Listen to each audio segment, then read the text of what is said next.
всяко училище, мрежите да ги направим така, че не първо вкъщи да се научават да работят с компютрите или с телефоните, а вече ви самите се убеждавате. Всеки ден, всеки ден, всеки ден. Все нови услуги се извършват с телефон. Разбира се, когато говорим за толкова инвестиции в образованието, толкова развитие на технологиите, толкова пари, които се вкарат там, милиони или стотици милиони машини ще се свържат една с друга. Веднага идва и другото, което е не по-малко важно. Киберсигурността на всичко, което градим с толкова усилия. Защото вземете кредитните карти. Те са създадени, защото много по-лесно се работи. Но тук България беше една от първите в света, които се научиха хакерите да източват кредитните карти. И от нещо, което е направено да улесни хората, това стана едно от най-опасните престъпления, с което години наред се борихме и се преборихме на практика.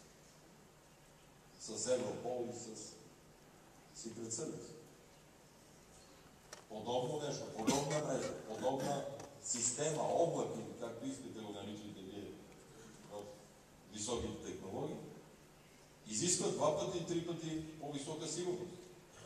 За да могат да се защитят личните данни, за да може да се защити информацията, за да можем да се защитим от терористите. Съвсем на други нива ще минат заплахите, които ще дойдат.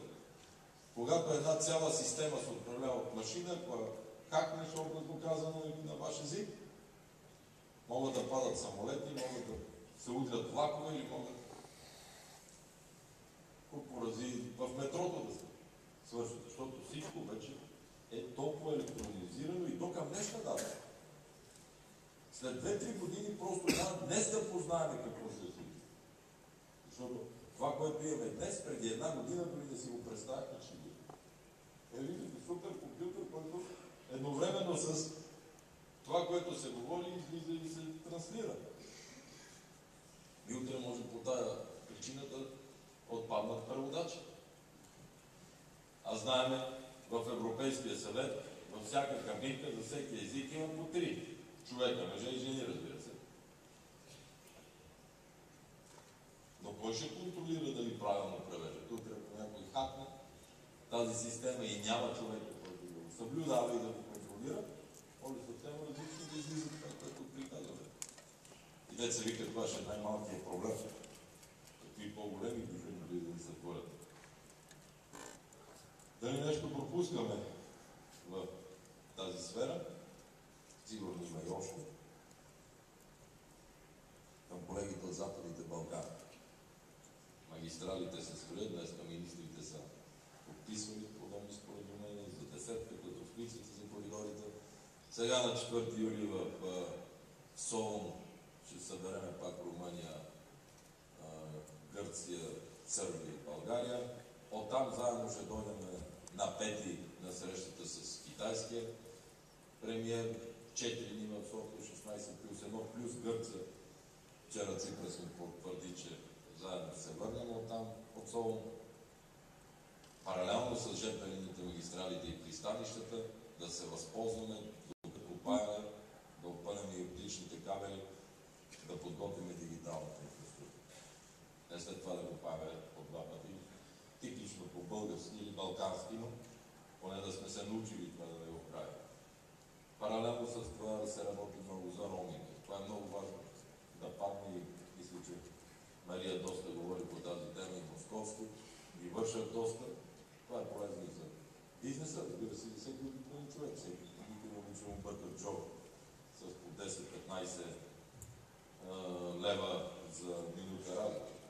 Така че и в тази посока се работи също, но важно е Балканите да бъдем един. Имаме реален шанс да покажем на света нашия си потенциал. Те първа, нито можем да ги надминем в въоръжаването, нито можем да ги надминем в производството на автомобили, но тук това пространство е запазено за нас. Имаме огромни възможности, потенциал И мисленето на нашите хора е такова, че в тази сфера са много добри. Пожелавам ви успех и действително се надявам да бъдем в крак с време.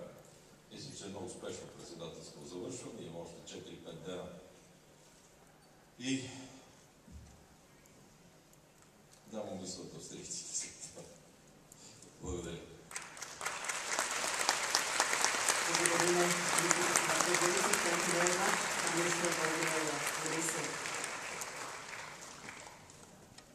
And now we will begin our first discussion. We heard a lot about the Western Balkans. We will have a special discussion titled Launch of the Digital Agenda for the Western Balkans. It is my pleasure to introduce to you the moderator of this panel, Goran Svilanovic, who is the Secretary General of the Regional Cooperation Council.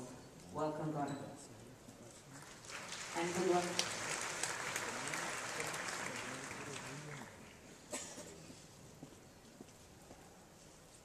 Good afternoon, everyone. I'd like to greet, first of all, Prime Minister Boyko Borisov. And before he leaves, because I know he's a busy man, I'd like to say only one thing. If I allow myself to speak on behalf of his colleagues from the Western Balkans, I'd say a big thank you to Bulgaria as they are bringing to a close their presence in the European Union. So, Благодаря, Bulgaria. As far as the Western Balkans are concerned, the EU Western Balkans was a great event, and we are very much grateful, as we are all aware. It was their idea, supported by many, but there were also others who might have had different ideas. Eventually, with the strong support coming also by the European Commission, European Parliament, we had a great event here. So we stick to the promise we believe in, the accession to the EU in years to come. Thank you very much for this effort, to you personally. Besides, I would also like to say the following. On February 6th, there was a new strategy coming as a boost to the energy already invested in the accession dreams of the Western Balkans. Among other very important flagships, there was this one that we are going to discuss in more detail today, and this is the one related to digitalizing. So this is one of the cornerstones of the strategy that was launched on February 6th. Later on, I'd like to say that we, in the Regional Cooperation Council, when it comes to the issue related to digital, are very proud that we worked hand in hand with the government, Prime Minister Zaev, Minister Manchevsky and the others, and co-organized a digital summit really pointing out at the genuine will on the highest political level in the Western Balkans to be part of the EU in this among the crucial elements of the idea of the United Europe. So it was a huge success. Regional Cooperation Council also gathered support of the Prime Minister on the idea of multi-annual action plan on regional economic area. The digital pillar there is also a very, very, very important one, and this is why I'd like to express gratitude to Commissioner Gabriel, to her team for inviting us to chair this panel. Therefore, first of all, let me invite in the order of speaking those who will be addressing us.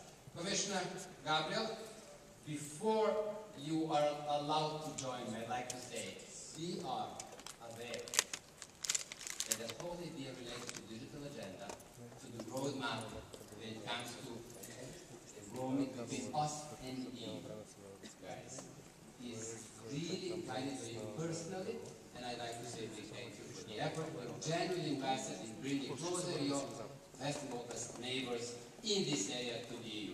Commissioner Gabriel, will you please join me?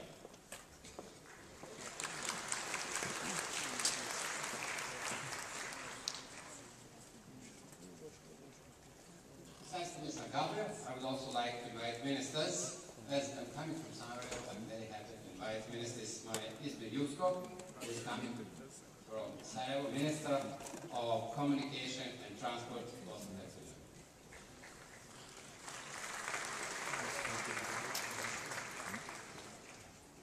Then, let me move further to where I was born. Therefore, I'd like to invite Vesna Gacek, he is Minister of Innovation and Entrepreneurship. Minister, please.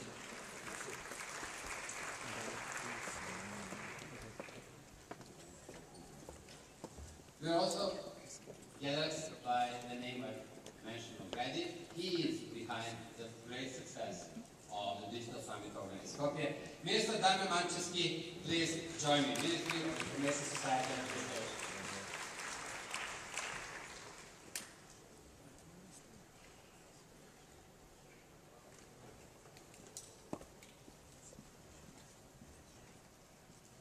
Let me now invite from Tirana, the Deputy Minister or the Minister of Infrastructure, Ms. Dorina Cinari. Madam Minister, please join me.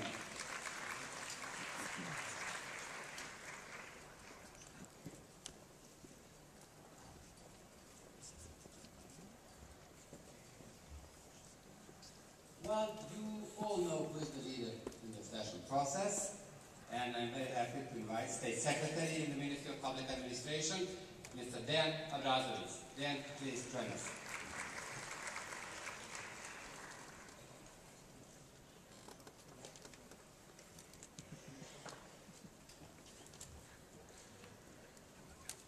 Well, the real leader in my eyes is, of course, my country. Therefore, I will passionately greet Tatjana Matić, State Secretary in the Ministry of Trade, Tourism and Telecommunication from Serbia. Tatjana, will you please join us?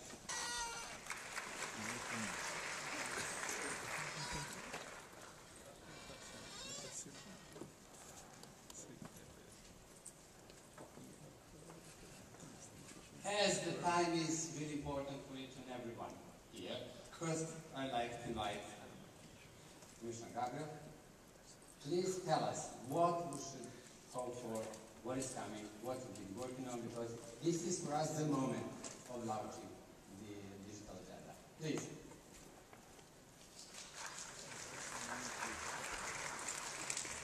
Благодаря много, Горан. Уважаеми министри, уважаеми участници, ще се концентрирам веднага върху това, което се случва на този панел, защото той за мен е изключително важен. Най-напред да кажа, че и на тази цифрова асамблея виждаме един от първите резултати. Резултат от интензивни усилия, работа и ангажимент.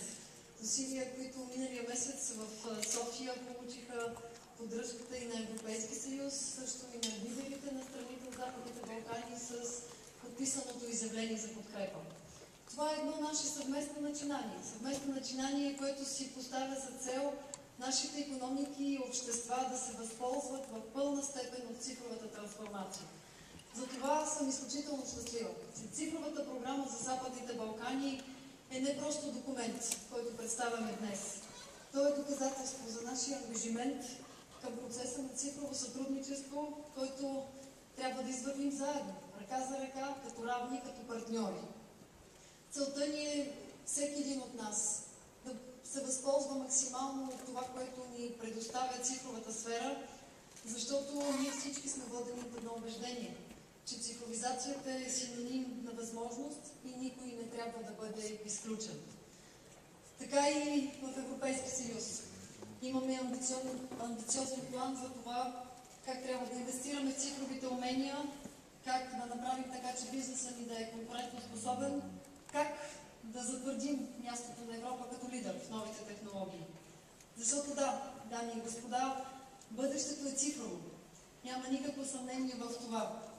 Но от нас зависи да поемем в наши ръце и направим крачката, за да възвърнем в част от областите това лидерство, но по същия начин да направим чрез законодателни предложения и чрез други незаконодателни инициативи възможно отключването на целия потенциал на цифровата трансформация. Защото да, цифровизацията не познава граници. И затова тя е едно от най-добрите средства, които ни биха спомогнали да засилим партньорството си с Западните Балкани. Аз виждам в новите технологии един ускорител за страните от Западните Балкани по пътя им към европейската интеграция.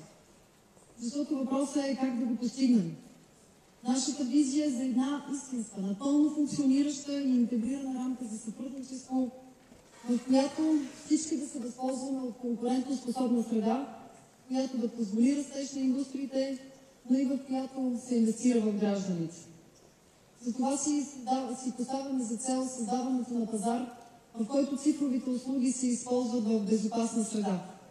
Пазар, в който модерните мрежи служат като гръбнак на цялата икономика, чрез осигуряване на необходимите платформи на индустриите за тяхното развитие и модерна публична администрация.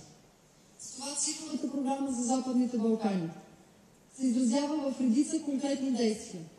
Те обхващат както инфраструктурата за широко лента достъп до интернет, така модернизирането на публичния сектор, така цифровизацията на индустрията, цифровите умения и киберсигурността.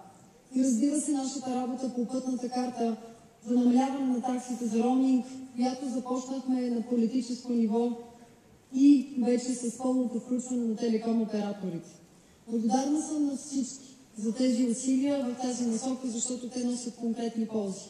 И това лято и следващото за гражданите и за бизнеса. Но за всички останали сфери ще се радвам наистина да чуя повече мнения от страна на министрите за това какво още ни е необходимо, за да имаме добра инфраструктура за свързаност. Всички знаем тук пред какво предизвикателство сме изправени. Разликата между градските райони, които са като цяло добре обслужени, но предизвикателството да осигурим бърз, надежден и широколентов интернет до по-отдалечените райони. Това е наистина едно от предизвикателствата, които и на общо европейско ниво имаме, би ни се искало да не го губим от поглед, когато говорим за Западните Балкани. Важно е от няколко гледни точки. Важно е от икономическа гледна точка, защото създаването на бизнес и работа от разстояние изискват свързаност. Важно е от гледна точка на качеството на живот, защото съвременният начин на живот в селските райони изисква свързаност, включително що се отнася до осигуряването на публични услуги. И не на последно място, надежният интернет е важен от социална гледна точка, защото модерните общности имат нужда от връзка с външния свят. Защото цифровото разделение, би ми се искало да го кажем ясно, то не е само дисбаланс в технологии или свързаност, то е дисбаланс на възможности. Защото всички знаем, че искаме да дадем възможности за всеки. Затова трябва и да си го кажем, свързаността сама по себе си не е достатъчно. Истинската полза идва тогава, когато инвестираме в хората. Тук страните от Западните Балкани имат вече изключително добри инициативи. Аз се радвам, че чрез дигиталната програма ще им дадем видимост. Ще продължим да държим тази тема високо в дневния ред, защото инвестицията в хората е единствената ни гаранция, че цифровата трансформация ще я превърнем в ползи, възможности, отключен потенциал, а не в риск. Риск за повече социално изключване, риск за повече бедност, риск за по-големи разлики между региони и страни. Затова се радвам и ще се радвам наистина министрите да споделят повече. Няма как да не споменем темата за киберсигурността. Тя също е една от ключовите. Няма как да не споменем в част от нашата програма темата за дигиталните иновационни хъбове. Бихме искали във всеки регион в Европа до 2020 година да има такъв дигитален иновационен хъб. Бихме искали в тези дигитални иновационни хъбове да има специално внимание за малките и средните предприятия. Те са ни една допълнителна възможност за нашия малък и среден бизнес да се развива, за предприемачите да тестват максимално бързо свои модели или продукти, така че да имат анализ за устойчивостта им след излизането на пазара. Всичко това обаче няма как да се случи, ако не продължим да работим заедно. Институции, граждани, неправителствен сектор, бизнеса, само гледайки в една посока, но с конкретни действия можем да направим крачки напред. И днешното представяне, официално стартиране на цифровата програма за Западните Балкани е едно прекрасно свидетелство за това. Нека продължим точно така. Продължим всички заедно, младите хора, изследователите, мъже и жени, всички, които искаме едно по-добро бъдеще за всеки един от нас, да продължим да го градим това бъдеще с общество и икономика, които са основани на ценности и принципи, в които се спазват правата на всички ни. Благодаря и сега ще слушам с внимание всеки един от представителите на региона. Горан, благодаря много за възможността и аз да споделя няколко мисли преди дискусията. Thank you very much for your speech. Let me now turn to Minister Ismir Yusko. Well, from what I've learned you are now finalizing the strategic framework of broadband, and you're also defining the legal framework for electronic communication. So it's in the process. Therefore, what I'd like to ask you is to tell us briefly what are the outstanding actions that would support the digital transformation on your economy. Commissioner Gabriel, first, big hello for all of you from Ministry of Communication and Bosnia and Transport from Bosnia and Herzegovina. It's my big pleasure to be here and exchange our experience. One of the hardest things when somebody comes on minister position on half a year and half a mandate, and that's happened to me 2 years ago. And in that moment when I came, I have a lot of things to do, especially on transportation and communications level. And just in a very short time, I will explain what we did and what we want to do, in the next period. First things, in addition to the broadband access development strategy in Bosnia and Herzegovina, which is currently undergoing the consultation process with the relevant stakeholders in Bosnia and Herzegovina, everybody who knows political structure in Bosnia and Herzegovina, we have cantonal level, we have entity level, and state level. And before we adopted anything, we must adapt it on all levels. Sometimes it's very, very difficult. And now, I hope we'll finish this topic very soon. Also, when we're talking about the law on electronic communication and electronic media, which is expected to be adopted by Council of Ministers of Bosnia and Herzegovina by late September this year. We hardly worked on this document in the last 3 years, and definitely I'm optimistic that we will adopt this document in September this year.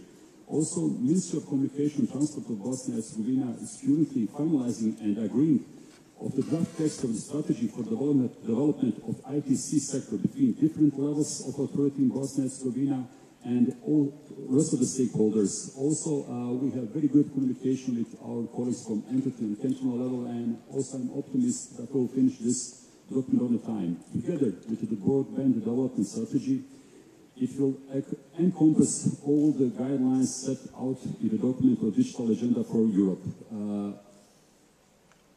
In the last 1 year, also we're working on the 4G network, and we hope we'll finish that end of this year, maybe in the first 2 months next year.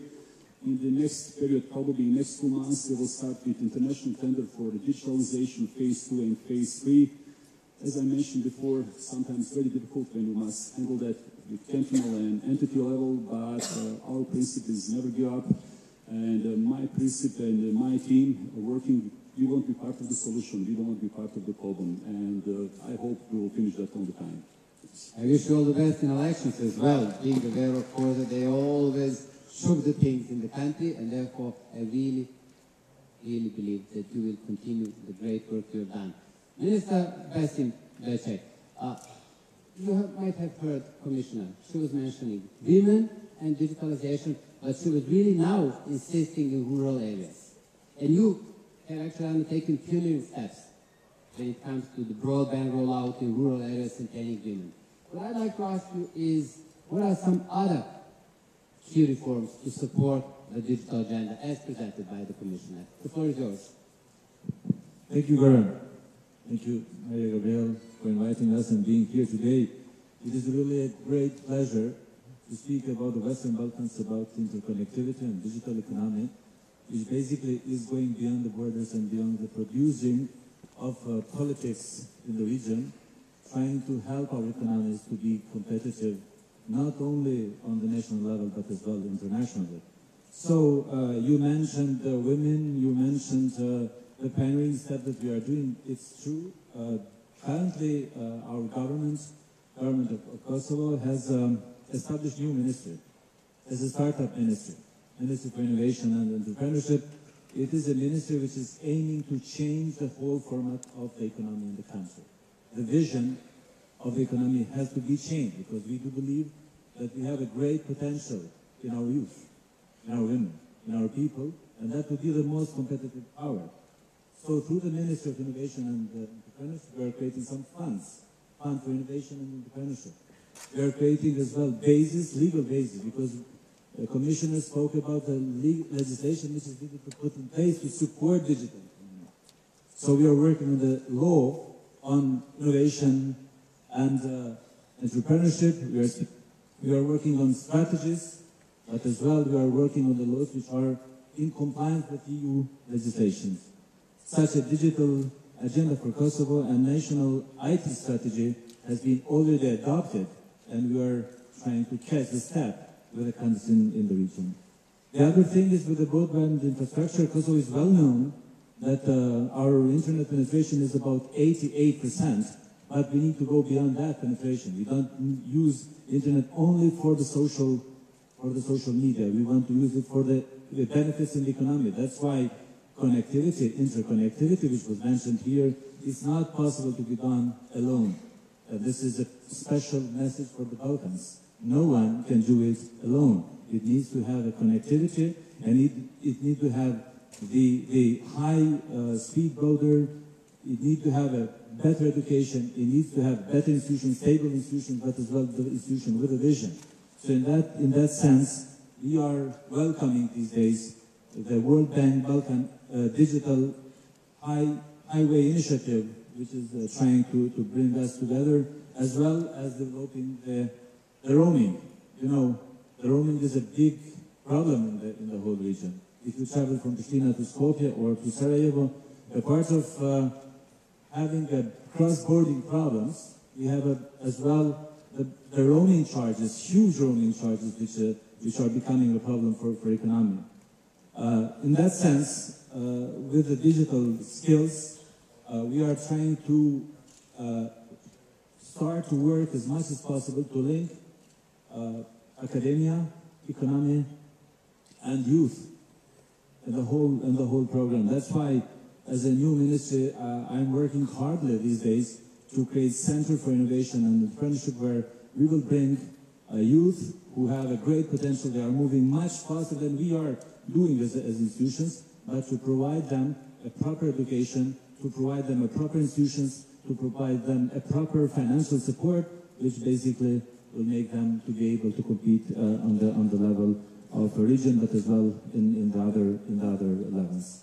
So with the digital economy and the summit we are talking today, and the initiative of the EU program for the digital economy, it's something that we should all look, and we should bring together the plans as a Western Balkans together in front of EU in order to benefit for such kind of the programs. And at the end of my address, I would like to convey a call, an invitation for the DigiTalks, which will be held from 11th to 12th of October in Pristina, regional. And I thank Maria Gabriel, who already confirmed that she will be in Pristina, and I hope this will be a big message for the whole region, for the youngsters, because I do believe that they will have better vision for life than we current politicians. Thank you very much. Thank you very much. I remember what you said about life. Sometimes it goes quickly, very quickly, faster than the institutions. Therefore, I'd immediately move to one of the leaders in this area. Once again, thank you very much, Minister Daniel, for what you've done together with everyone in your government in organizing the summit, the first ever digital summit. Thank you for that. But now, the summit confirms the readiness for the government to confront the challenges and to reform. Speaking of reforms, in your portfolio, what I would like to ask you is, what is now on your agenda? Where do you go further, particularly when it comes to the 5G and cybersecurity, as mentioned by Prime Minister as well, actually?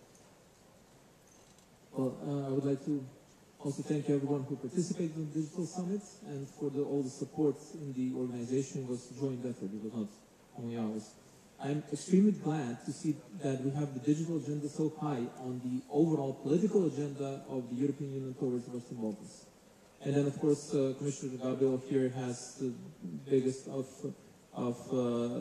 thanks from us, because she's in daily communication with us on these issues and talking to us, trying to support us all in order to improve the living standards of the citizens. If we talk about digitization, we consider it as the fourth industrial revolution, especially in this way, the 5G. It is going to change the way we live our lives, maybe even more than electricity did. And this is why we need to prepare. We need to prepare for new applications with high social and economic value. And we need to deploy broadband on the entire territory of all of our countries to cover every citizen with broadband. We also need much more traffic. We need to transmit big data across the networks. Macedonia is about to adopt its new broadband strategy. The new cybersecurity strategy will be adopted before the London summit, and not later than October we'll adopt our new long-term ICT strategy. For the first time in the history, we mapped the white zones where we prepared to invest into dark fiber infrastructure. We will commit from the national budget, of course, but we also expect and welcome the support that we will receive from the European Commission and all our international friends as well. And this is the joint effort that we need to make in all of our Western Balkan countries. It is very important to point out that the 5G technology can be the instrument for transformation generally. It can break down the barriers between network and urban planning. So it's horizontal efforts. And in the meanwhile, we're also in joint efforts with my colleague, the Minister of Transportation and Communications from the government, to also do legal changes and amendments in the construction laws in order to be able to deploy new grids, new networks, much easier than we used to have before, to issue building permits, to offer to the companies green lines so that they can get their licenses. So this is what we're focused in the following period as well. It is crucial, although, to create the connections in the very beginning. More specifically, it's to have close cooperation with all vertical and horizontal sectors, the telecom operators, the IT sector, the academia, and the civil society. And for these reasons, we created the working group for deployment of 5G in Macedonia, which includes all of these above-mentioned stakeholders.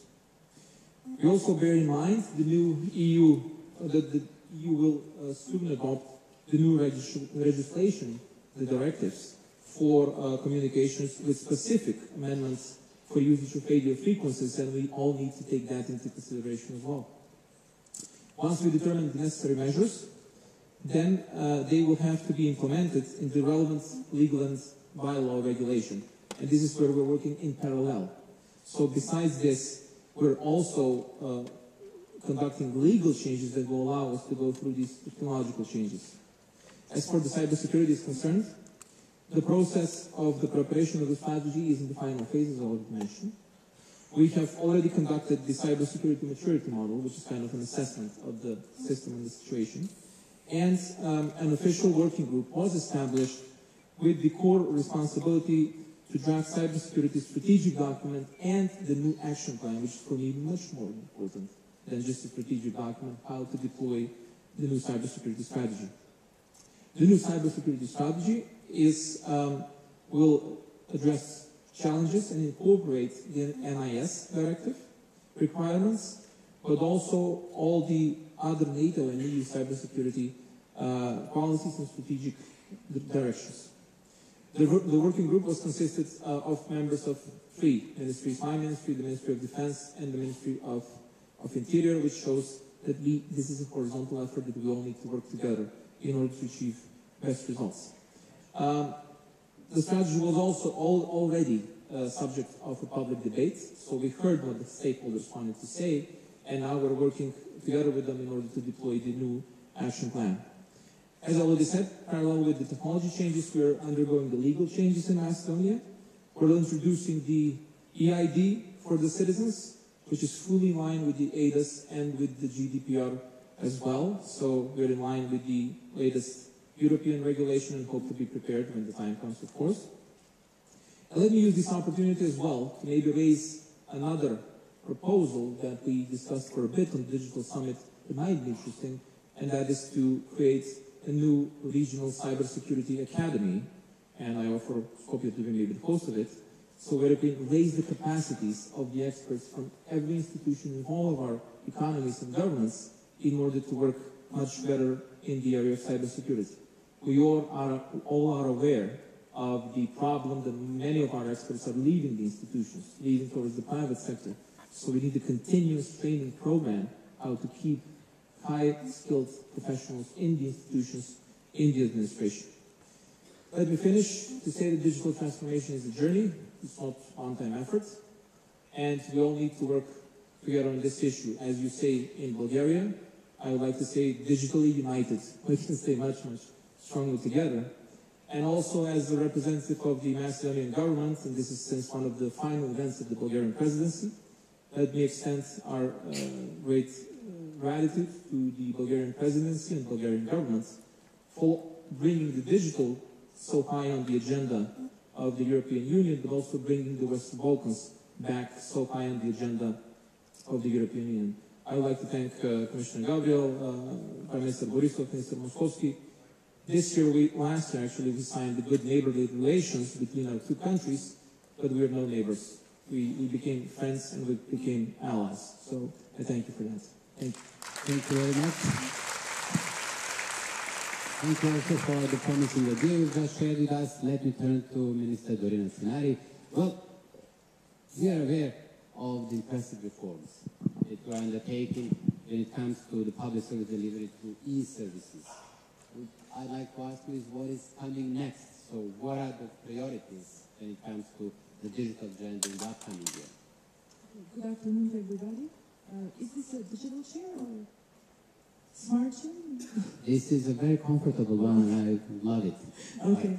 So the e-services reform is one of the 5 priorities of the Albanian government, and it will continue to be as such during the whole mandate. So it will be high on our agenda. With regard to future, other challenges, I'd like to mention the roaming agreement. Albania has officially expressed its readiness to participate into the regional roaming agreement. We have sent official letters to the signatory countries, and we are really looking forward to receive a yes from all the signatories to be able to adhere to the roaming agreement. Third, connectivity. So we're talking a lot about digital transformation, services, but we cannot implement the reform only in Tirana. The data shows that the fixed broadband penetration is really low. It's around 10%, which shows the screaming need for investments in broadband infrastructure. So we have identified the digital connectivity and the broadband infrastructure as of key importance for the development of the digital agenda.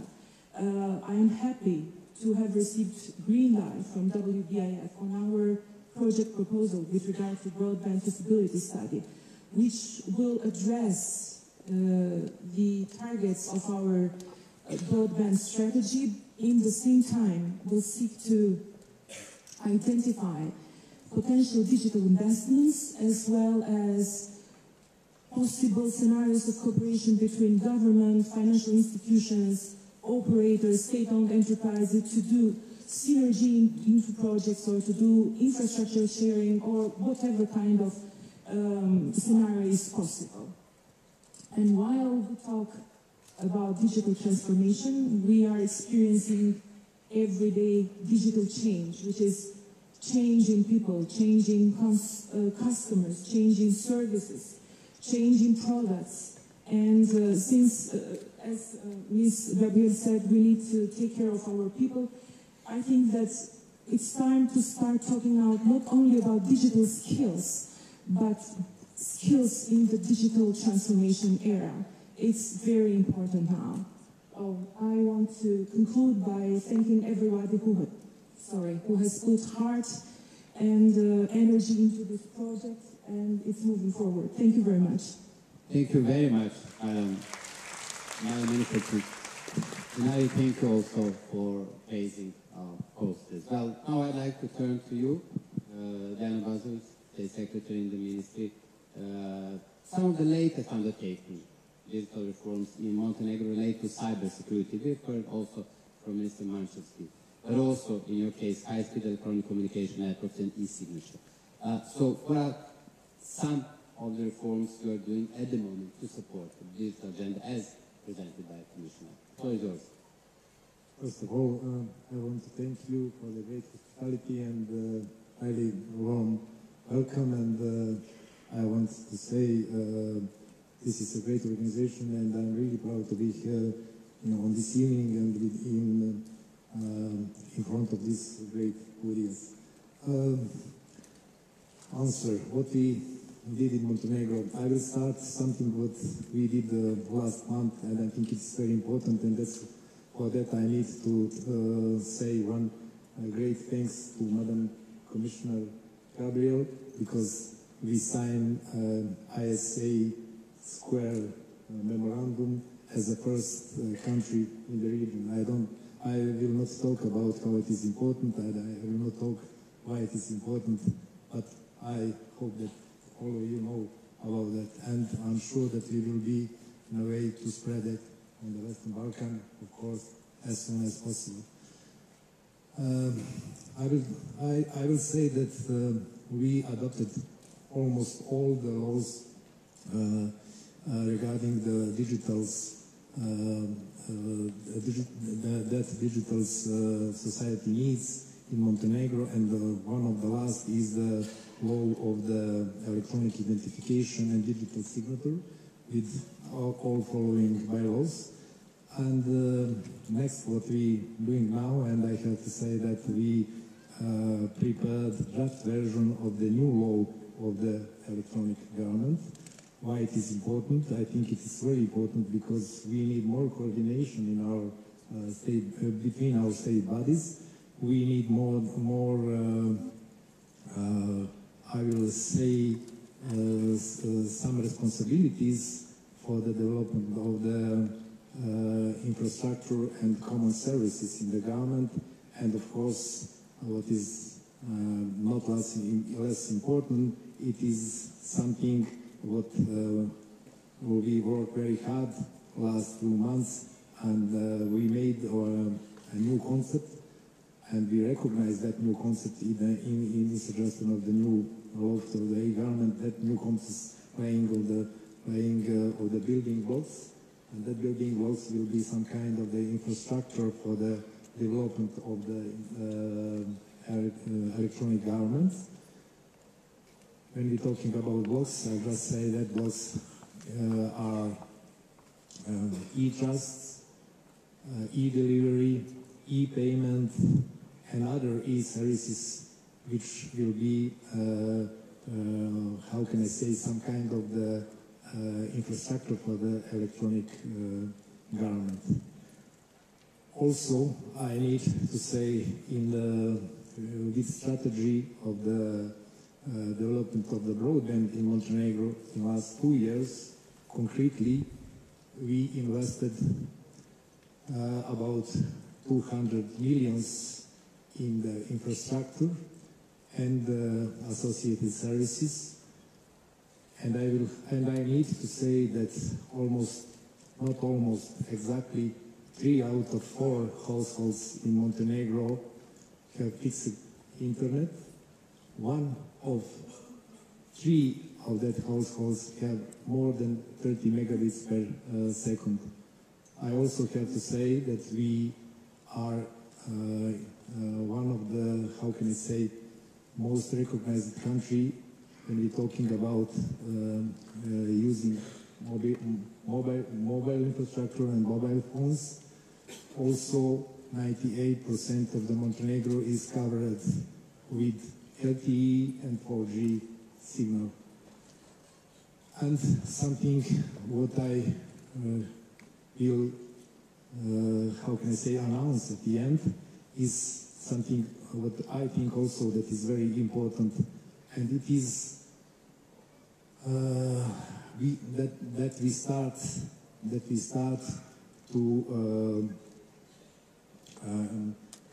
develop the project of one unified identification document for the citizens and for the all category of the peoples in Montenegro. That unified identification document will have digital identification, will have digital signature, and also in the same time will be the personal card on the same way like will be the health card.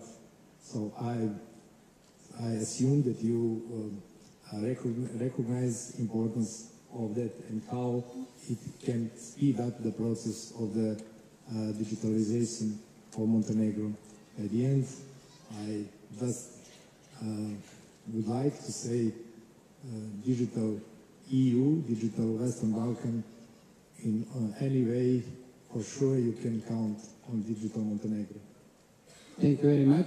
Thank you also for the announcement of the important project for the years to come when it comes to our government. Now I'd like to turn, last but not least, to the State Secretary Tatjana Matic. Well, Serbia has embarked upon the preparation of a comprehensive digital skills strategy.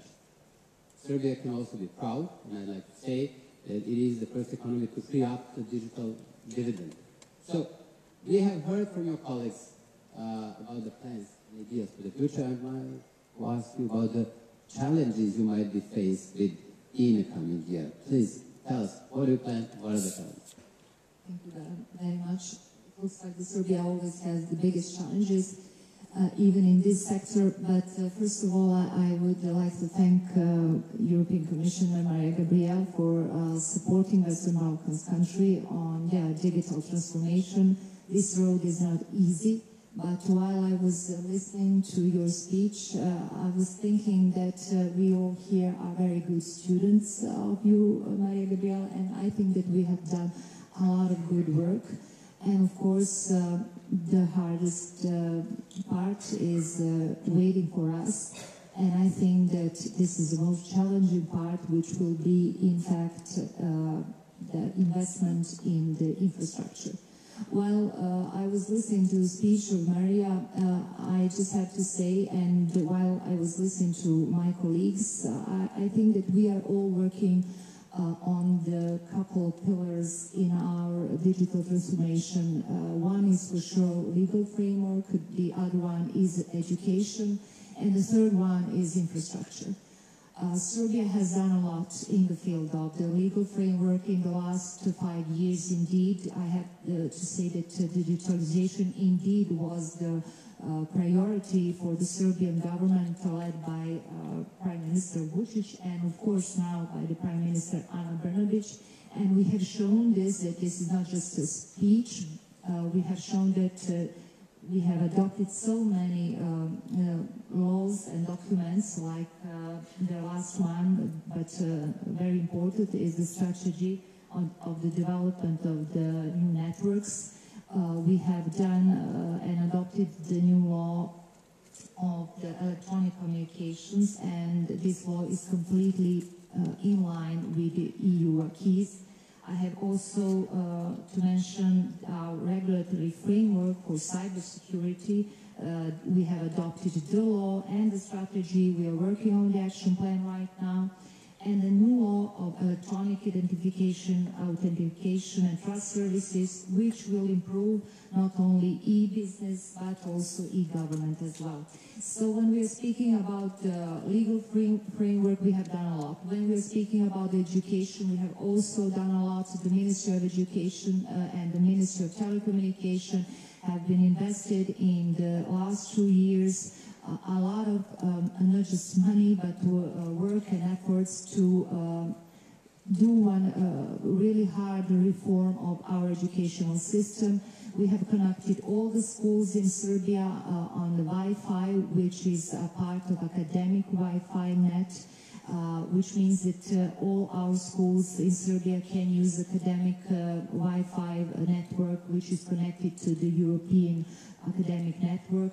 We are also preparing one infrastructure, big infrastructure educational project that will, in fact, boost our local network in all the schools throughout Serbia. This is a project that approximately will be around 100 million euros. So we are really doing a lot. But what we see that is indeed a big challenge is the infrastructure. We don't think that all these frameworks, legal frameworks, and all the people that we educate, if we do not have the infrastructure that is good, we think that then we will not succeed our goal. So this is maybe a good place to mention that we think maybe the European Union should consider about the mechanism that already exists, such as the Western Balkans Investment Framework, and which provides funds, but we think that these funds are not sufficient for broadband deployment. And what we see approximately that we need 2 billion euros for the development of broadband network, and the state could eventually provide only half. So maybe we see these Western Balkans territories and this mechanism that already exists, this kind of fund, as opportunity maybe to invest in these infrastructure projects between our countries, so that indeed this infrastructure with all these people connected, good educated through the region, will benefit to all the countries, all the territories and all the people. So I think that this is a biggest challenge, not just for Serbia, but also for the region itself. Thank you very much. Let me tell you something, Tatiana. We are doing this Balkan Barometer every year.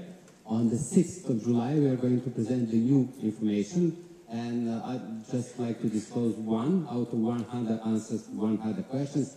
We've asked the people in all economies how happy they are with internet.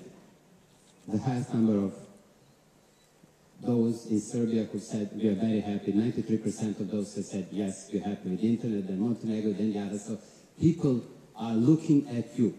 That's one message. Before concluding, I would like to say the following. We have heard several important ideas. A lot about the legislation and the reform when it comes to laws. But we have also heard an important clash between the reality, which goes very fast, and the administration. This we need. This is the gap we need to overcome. Then we have also heard an important message. We need to keep people in the country, and this is one of the ways. We have also heard an offer of digital talks. We have heard several other offers. I heard you well when you said we want to be part of the roaming. This is a task we need to take on ourselves in the RCC, together with the European Commission, together with all respective authorities. We're going to work on this, and I hope we're going to solve this as well. We have heard that there is also a need to invest more in the infrastructure. Now you've just mentioned the Balkan Investment Framework and the need to bring more support coming not only from the EU but also from all other, particularly from the private sector. Now, while closing and before I invite Ralica, as we are in her hands, I would like to only invite all of you to share the different but one applause. When it comes to Commissioner Gabriel, a big applause of thank you. When it comes to the Minister, of support and trust in their commitments. Thank you very much.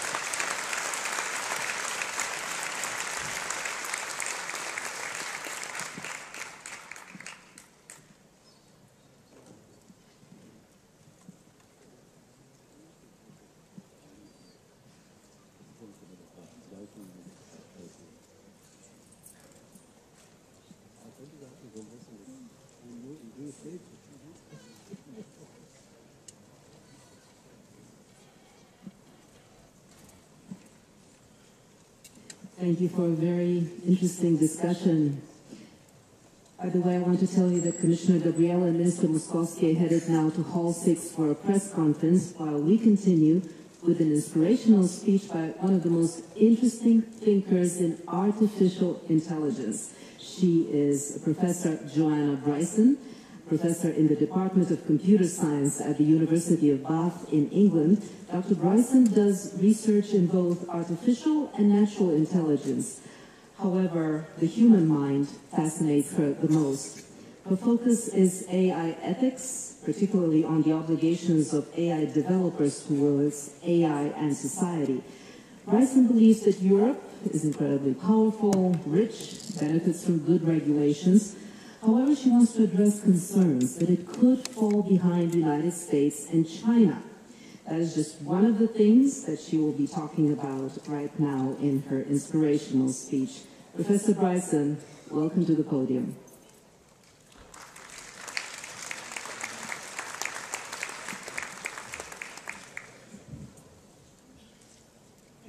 Thank you for having me, and thank you for those of you who decided to stay and listen. Yes, here we are. Let's get going. Right, so first I'm going to start with talking briefly about what I mean by intelligence, which is just to do the right thing at the right time. Okay? It's a very minimalist description, but it'll make it easier for us to talk about how AI alters our own society. So if what we do when we're intelligent is that we perceive a situation and we respond to it, I absolutely love Gabriella's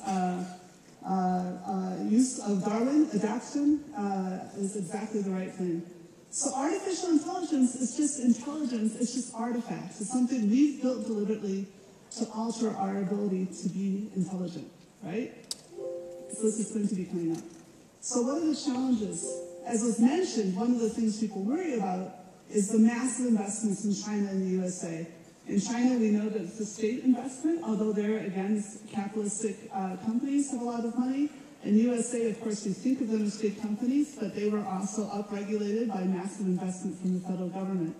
Of course, we've heard we have 9 billion euro coming from the EU today.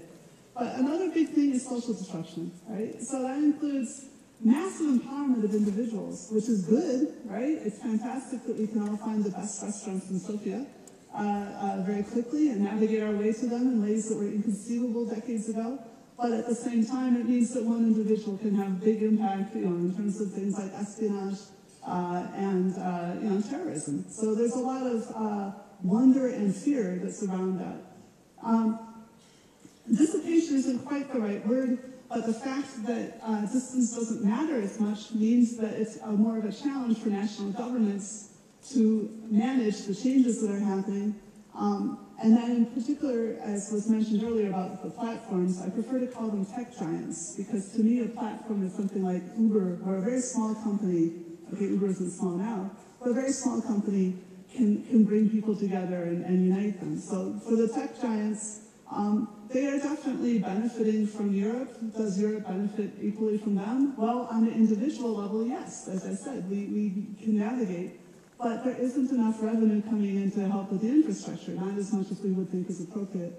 And then, of course, as was also already mentioned earlier, the concentration of wealth in business.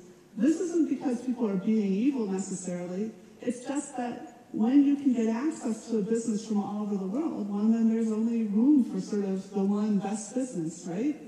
So this is a problem that comes as a consequence of new technologies, and we saw it earlier. We saw this in the 19th century. This is not special to AI. Okay, and that's why I mentioned at the top, ICT. Some of this stuff is general to the communication, the mobile phones, and the fact that humans are now more able to cooperate. It's not just about machine intelligence.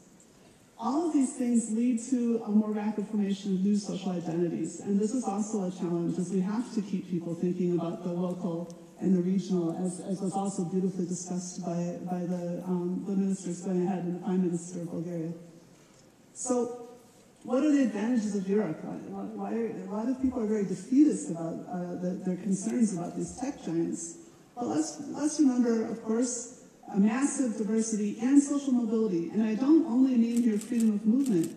I mean, contrary to people's beliefs, it is much easier to conquer your heritage, right? That your parents' income doesn't determine your income as much in Europe as it does in the United States. People think that America has social mobility. Theirs has collapsed.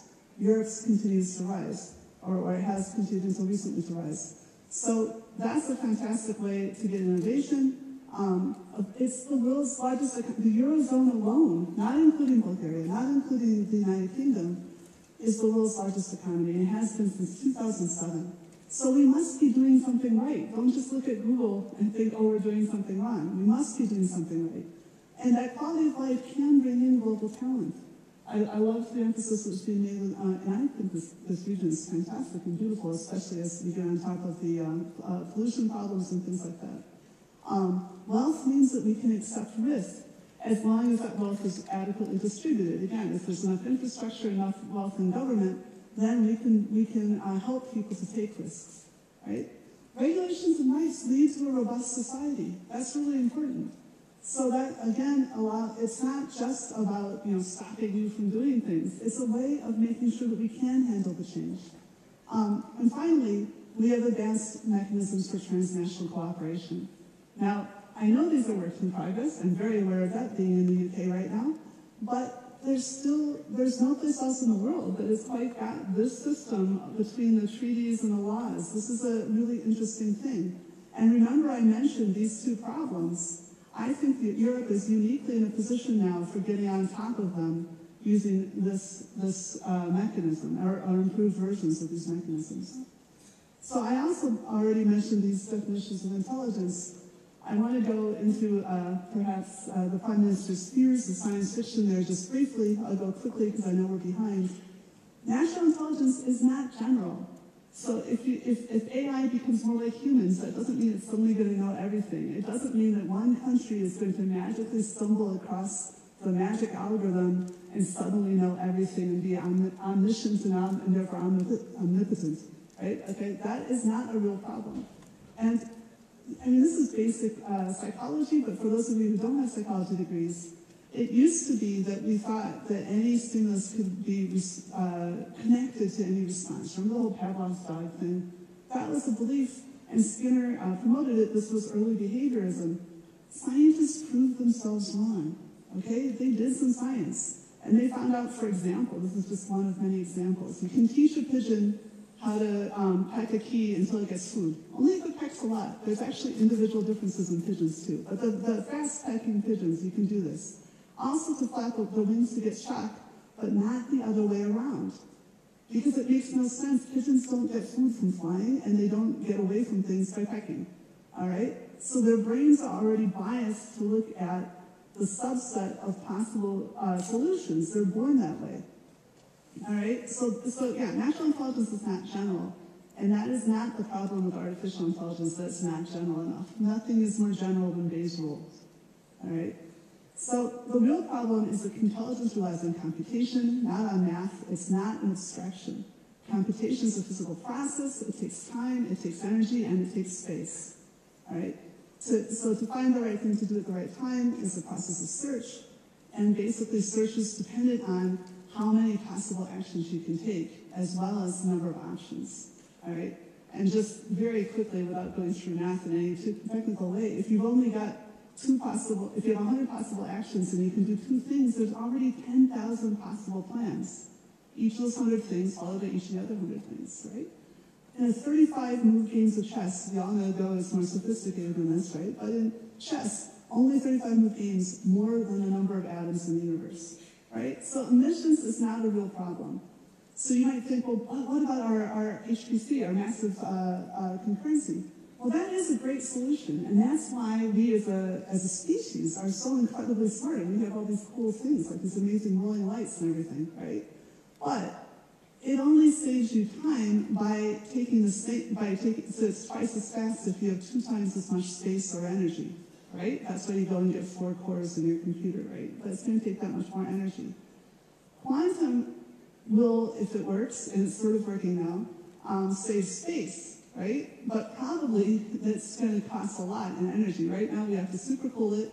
Nobody's done this because, again, they're thinking about things in math, but according to my local, well, not that local, but the only quantum physicist I dug up, she says, no one's done the math, but everyone I've talked to about this says, it doesn't look like we're going to get something magic. In machine learning, we say there's no free lunch. And physics tends to be like that. So yeah, it's not a real threat. Our winning ecological strategy, the reason we're dominating the entire planet, is that we are using the concurrency. We're really good at communicating the stuff we discover to each other, all right? And that's why ICT is accelerating the process of change too, even if without AI, all right? The problem with this, of course, is that, well, yeah, sorry, I forgot this is the next clip. Before the problem, the solution. This is why machine learning is so cool. Now we figured out how to use statistics to take the stuff we know and put it into computers. That's what machine learning is. It's a way of programming AI. It's still a deliberate action by humans. We choose how we do it. We choose when we do it. We choose the data we feed into the system. And now this is the thing that I was going to say before. Sorry about that. The consequence of this is that AI is not necessarily better than we are. It's not some pure mathematical abstraction that's neutral, right? And this is the paper I had in Science last year. Basically, if you learn what words mean by looking at how they're used, Wittgenstein, also nearby Austrian guy, you get a lot of useful stuff. That's how Google search works, how you type in 3 words and gain the right web page. But you also get sexism and racism. But this is just sexism. So here, what you see, now this is something called the implicit association test. It was done by psychologists. to show that we have implicit biases. So the idea is that there's girls' names and there's boys' names, and you see how fast you can connect the girls' names with family terms and the boys' names with career terms. And then you also see how fast you can do it the other way around, and you see which is faster than the other.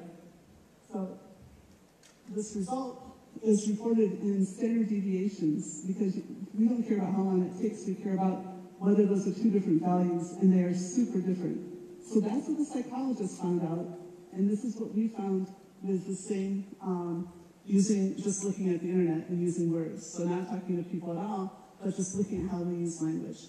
And if you go and look at this online, you can find things that demonstrate, for example, when you translate into Turkish or any other language that doesn't have gendering of the pronouns, that you'll find things like that the doctor is expected to be he, as you translate out of that.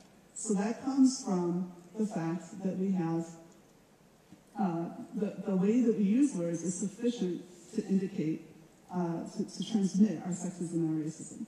Now, it's not only that. The same thing is that those same evil sexist representations, and these are just vectors, they're just counts of words. It's not complicated machine learning. It's like a big Excel spreadsheet, right? So these things here, which are the things that came up with these sexist ideas over here, are also incredibly well correlated with the percentage of workers that actually do hold the jobs. So these are like the word programmer down here, and this is the word nurse up here. And we get this very high correlation, which may tell us something about where our implicit biases come from. I mean, it's kind of cool when you think about it. When we decide that we want to change the world, that we want women to be able to have jobs, then we can make these rules about what is appropriate, and we say, okay, women have careers, and now we call this bias. But it's based on our history. So our cultural history is there, and when we use machine learning to build AI, we carry that baggage with us. All right. That was a long time. So I said that AGI isn't real. Superintelligence. Do you guys know what superintelligence is? Who here has heard of it? Oh, very few people. Okay, it's another one of these scary things that we worry about in Britain. Superintelligence is the idea that if something can learn to learn, then it's going to start learning really, really fast. There's going to be an exponential thing shooting off, and you're going to have machines doing things you didn't anticipate. Even if it does what you tell it, as a side effect, it might do something crazy like turn the world into paper clips. Okay, so Nick Bostrom wrote the most recent big book on this, but this idea has been kicking around for decades.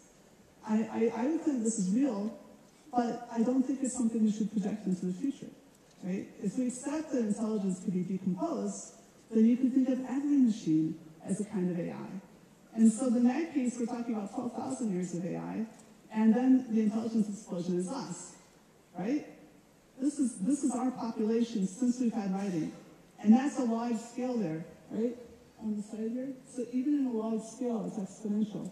10,000 years ago, there were more macaques than there were hominids, right? There aren't anymore, okay? So yeah, this is just showing in terms of biomass, that the humans are massively outstripping everything else, basically. And you can see as humans got to consonants that there were problems, but especially that 10,000 years ago thing. This is the XKCD version. The green is the only wild animals left. The dark gray in the middle is us. The lighter gray sort of crescent is the cows. All right, so we're not changing the world. It's not about AI changing the world into paper clips. It's about us changing the world into cows. So sustainability is a problem of superintelligence, but we're the superintelligent system. AI is just magnifying. It's the way we magnify our intelligence, right? Okay. So yeah, we already are superhuman at things like Go, poker. Incidentally, poker is not done with machine learning. It's done with game theory. There's a little bit of machine learning in it, but that poker thing was amazing. Yeah, lip reading, telling whether or not you're lying by how you stand, posture recognition, and a very important thing that in real time we can alter video of famous people as long as we have a model of them already.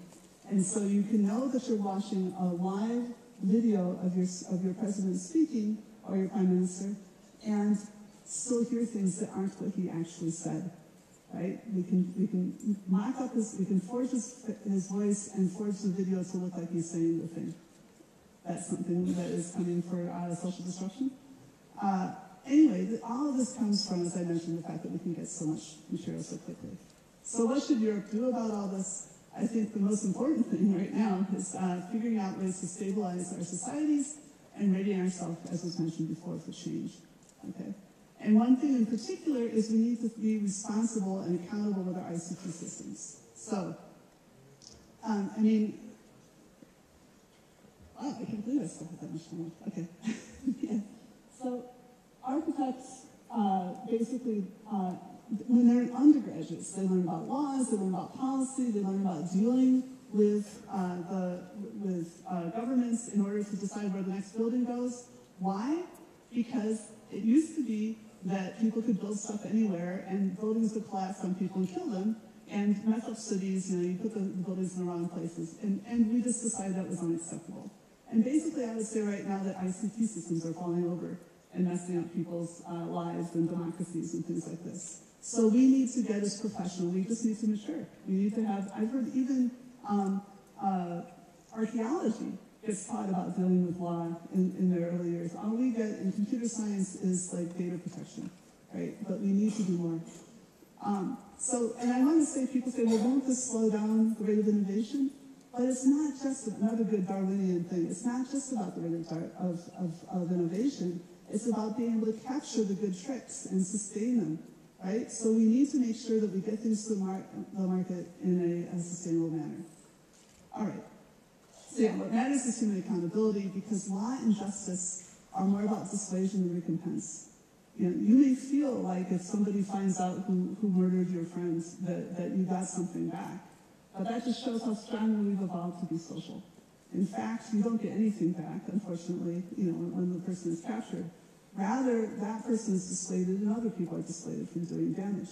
We can't do that with AI, all right? If it's a safe, secure, accountable software system, it doesn't make sense to say that it suffers. It's not going to be mined being thrown into jail, and it's also the same thing with the shell company. If the people who make the decisions are not going to go to jail, then they'll do bad things, and we've been seeing this increasingly. So this is a paper that we also had come out in late 2017. If any of you still think it's a good idea to have synthetic persons, I strongly recommend the only people that we can bring to justice, or that is, dissuade, are humans. So we need to maintain human accountability for AI. Transparency and accountability, but what if we use machine learning? How do we know that happens? No, look, in the worst case, AI is inscrutable as humans. We don't know where the synapses are in our accountants, and we don't care. We just look at the accounts, all right? You can put an accountant on the witness stand, but they may not know or say what's true about what happened. We sort of guess whether due diligence is done based on empathy. Yeah, that works pretty good. It's the best thing we have right now. But with AI, we can do other things. We can make it transparently honest that there's accounts. We can fully document how we built the system, what data we used to train a machine learning system, how we trained it, and also we can log the system's performance. We keep hearing that whenever there's an accident with driverless cars, we find out what happened in a way that would be impossible to people. So no, accountability is not harder with AI, it's easier with AI. It's just about maintaining that legally.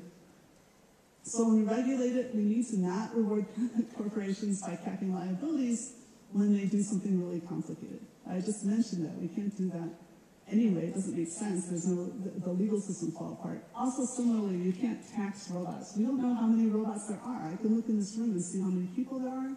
As a programmer, you write the tax law, I will write the program so that I pay the least amount of tax. Right? It's different. Okay. Also, don't motivate people to make the system more complicated by saying that, oh, if it's conscious, you're not responsible for it. Nobody knows what conscious means, right? Or some people know, but they don't agree. Okay? So yeah, that's not a good idea. Basically, we know that in software, the clearer the code is, it's safer, and it's easier to maintain, it's better for the company to keep their code clean, as well as for all these legal processes and sort of things. But it's a lot cheaper and quicker to create messy code. The last thing we want is the law to motivate the messy part, right? Regulation should motivate the clarity, right? So we all just need to get more professional because our stuff is affecting more people's lives. All right, I'm going to give a very quick example on employment. The first thing I'll just say is that in the last 60 years, only one job has been ended. It was the elevator operator, right? There's no longer human elevator operators. But basically, It's not that jobs tend to go away. I mean, look right now, the employment is high, right? There's actually more human tellers now than there were before the introduction of the ATMs, right? David Alter wrote the paper that talks about this, although it's his friend's research, not his. But his friend sold the guy's paper, I don't think. Anyway,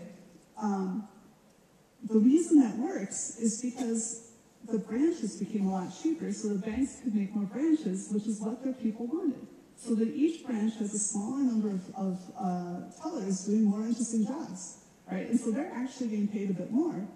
One thing that happened, so that part I knew from David Alter, but I just was in another small country in a troubled region called Scotland.